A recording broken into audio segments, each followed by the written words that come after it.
Question and answer time.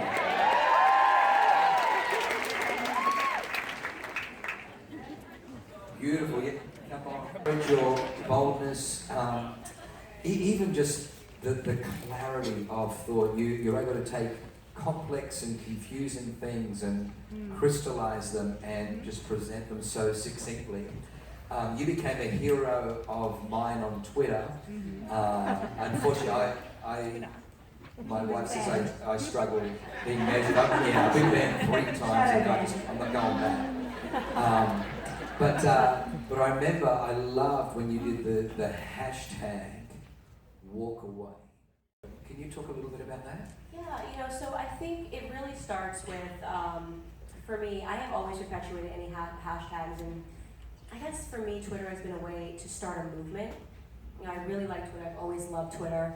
Because it's just thoughts, it's not people putting their bodies on the internet, and it's just what your ideas are. So Walk Away was actually a hashtag that wasn't started by me, but at the same time I started the Blexit hashtag and Walk Away from Democrats, and which I think CJ Pearson may have started Walk Away from, he's great, Walk Away from Democrats, and we started just sort of building this synergy. And for me, when I thought of Blexit, the background story is actually hilarious. So when people actually wake up to the lies of the left, especially if you are a minority, the first thing that happens is you suffer from cognitive dissonance. So you say, I'm crazy, obviously. Like, I spent my whole life thinking Republicans are racist, and now I'm reading FoxNews.com. I'm a psycho, right? I'm a psycho. So if you can make it past actually thinking that you're having a mental breakdown, the next stage is anger. Tremendous anger.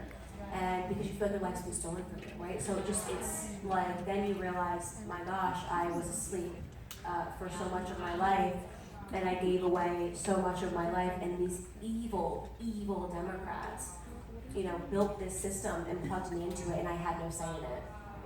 So if you don't go on a murder spree, which I do not recommend, you get to the third stage, then it lights a fire in your belly. And you say, I have to be the loudest voice, and that's just what was going through my head. I have to be the loudest voice against this. And where did I go wrong? How come people in the past didn't get this? And so I remember sitting in Dr. Ben Carson's office and just amazed at how life works. I read his book in school, Gifted Hands, and I'm sitting next to this absolutely brilliant man who was literally called stupid by the left, by the way, neurosurgeon, actually a brain surgeon. The left is incredible that way. And he said to me, Candace, I don't know how you've been able to have this much progress in such a short time, and I've spent my whole life trying to do this. And I said back to him, you were too polite. You were too polite. Dr. Ben Carson is more brilliant than I. Dr. Condoleezza Rice is more brilliant than I. Dr. Thomas Sowell is more brilliant than I. But when people would call them an Uncle Tom or a race trader, they'd go, okay, crazies, and they would stay above it, and I'm like, take my heels off, throw my hips down, and let's tourist.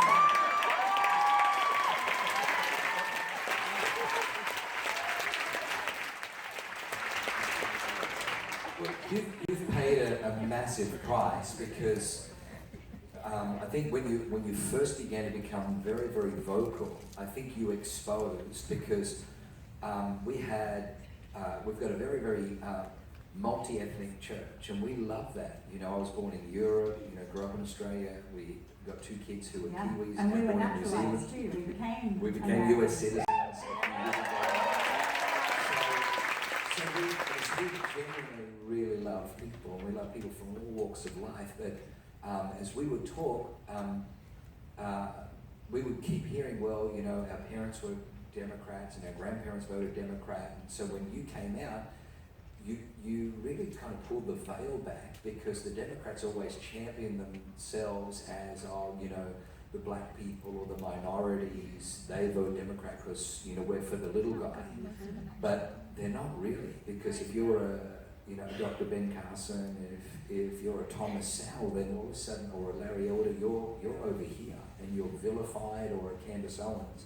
And then I remember just, you know, 1 minute your videos are on YouTube, and the next minute they're gone. And 1 minute, you know, your Facebook is flying, and the next minute it's gone. And talk a little bit about, like, how have you managed to stay so positive against this constant barrage of censorship and the left coming after you?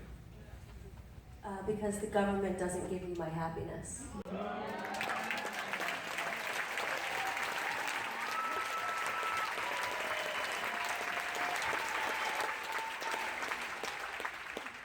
The Bible talks about a courageous young lady. Her name is Esther, and you know, and I would just say, and whether you realize it or not, there's a reason it's called Scripture.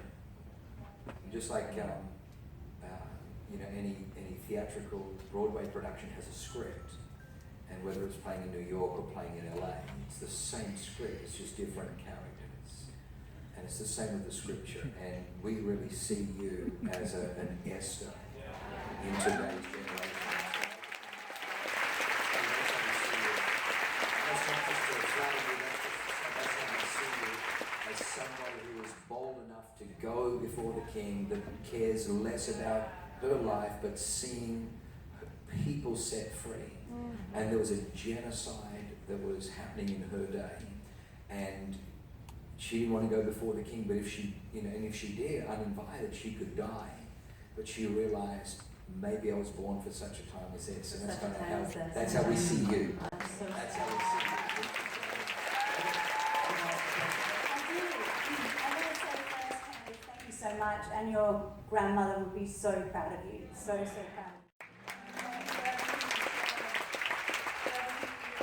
you. Carrie, I wanted to ask the question for those of us here who have family members, friends who are really caught in the lies of the Democratic Party and a lot of their beliefs. How would you encourage us to open up a conversation, if it's possible at all, and really get them to see, to awaken? It's a question that I get often, and what I always try to remind people is that 6 years ago I was a Democrat, right? Wow. So you have to realize that just because you see, not everybody's ready to see. But I do believe, and I believe this firmly, is you can't rush the process. I mean, I'm shocked at how many people that once I hate you, or I love you so much, thank you for waking me up, thank you. What's happening right now is an awakening, and it's happening very quickly. And the truth is finally out of bed. You know, lie makes its way around the world, and the truth is finally getting its shoes on, right? And it's a great way to tether yourself by realizing that just because you are awake doesn't mean the next person is ready to be awake, but also to place faith in the left, and I'll tell you why. Because they overplay their hands.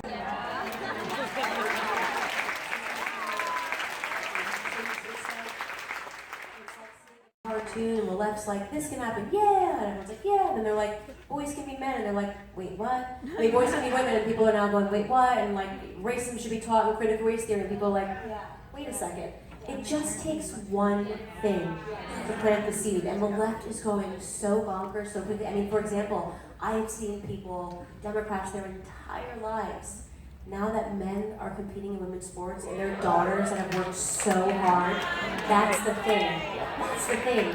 So I always say, let time and let God.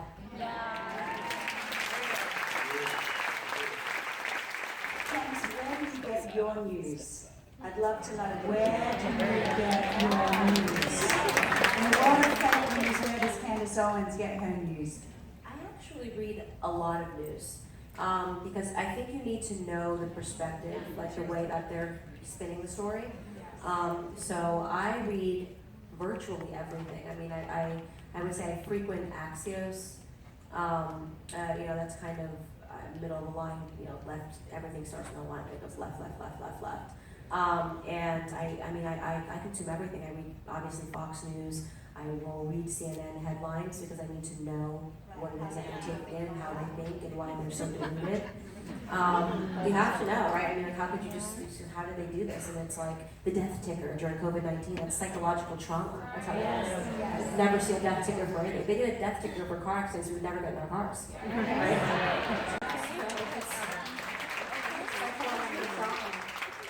Right? So I read everything, and I take in culture. You know, I'm a big Daily Mail reader. I think they've grown increasingly conservative.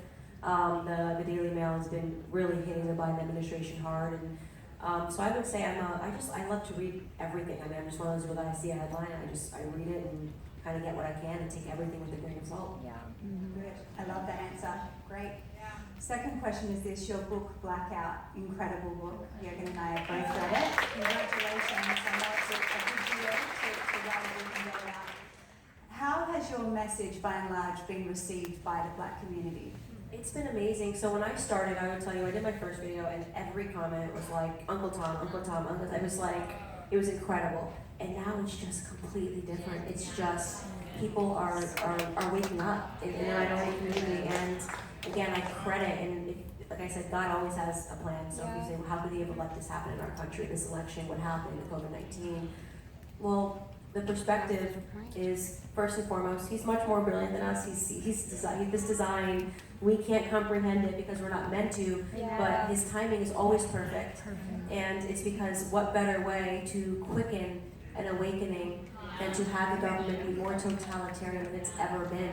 You know, to have people believe that, you know, look at what they did during this election, to have them masking children.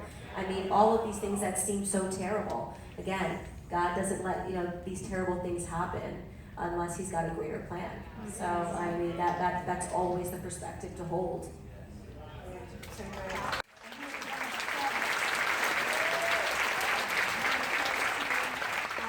Question, things after the George Floyd, Minneapolis, so you were one of the first to come out, and there was a lot of persecution. You got a lot of heat initially for speaking things that turned out to be truthful. How do you deal with the persecution? Do you have a thick skin, or do you feel like There's been a few times I've been hit by the left and the right until later where it's like, oh yeah, no, she was kind of right. It always goes. I remember the first one was the Me Too movement. I mean, the left and the right the right couldn't figure it out, and the left was using rape as like a thing, and I said, you know, obviously they're using this because people are uncomfortable talking about rape and sexual assault, so you just, okay, believe the woman, and that therein lies the danger, right? They always find what you're not comfortable talking about, and then they gain power. And so when Me Too happened, and I said, there's due process. I mean, you have to defend due process. And I came out and said that, and every man was, I mean, every conservative person was like, oh, you can't, like, and then fast forward to Brett Kavanaugh, and Candace is a hero 8 months later. So like, well, I mean, that was pretty obvious. The same obviously with the COVID-19 shutdowns, lockdowns, and at first everyone's like, well, let's just see for 2 weeks. Well, too late, buddy. 2 weeks is too long. You give that government that power. And now they're going, oh, that's crazy. And it's like, well, guys, you always have to think ahead, and you have to pause when you're fearful, and know, like I said, that fear is always a mechanism through which Satan can execute most of his work if he knows you're fearful. And so every time you're fearful, you pause and you think. You must think through fear, right? And every time I feel any type of fear, the first thing I think is think. So that's just kind of my instinct is I'm feeling fearful, but they want me to feel fearful, so why, right? I'm feeling fearful, so they want me to feel fearful, so why? And you know, God does not want you to be fearful of these things that are happening on earth. Satan does, right? Yeah. And so that's kind of I'm sort of guided by the wisdom that truth and tethering your fear, stopping your fear, and thinking for a moment will always lead you to a greater truth. And it's just how I now work and operate.